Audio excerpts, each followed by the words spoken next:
তুমি কি এখানে নোংরা কথা বলতে আসছো? তুমি যাও, আমার বাড়ি থেকে বেরিয়ে যাও। এটা তোমার বাড়ি নাকি গোয়াল ঘর? আজকাল মানুষ গরু খেবার থেকে ভালো করে রাখে।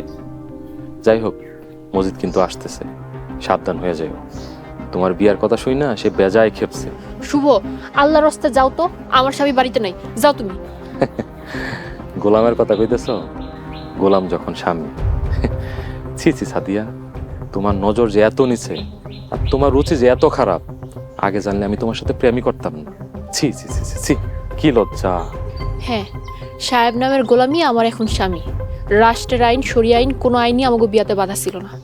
যাও এখন আমার বাড়ি থেকে, নাইলে অপমান করে বাইর করে দিব। ঠিক আছে, আমি যাইতেছি।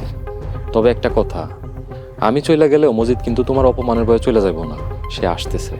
আসো, আমি একমাত্র আল্লাহ ছাড়া কাউরে ভয় পাই না। তুমি চইলা যাও, নাইলে অপমান করে বাইর করে দিব।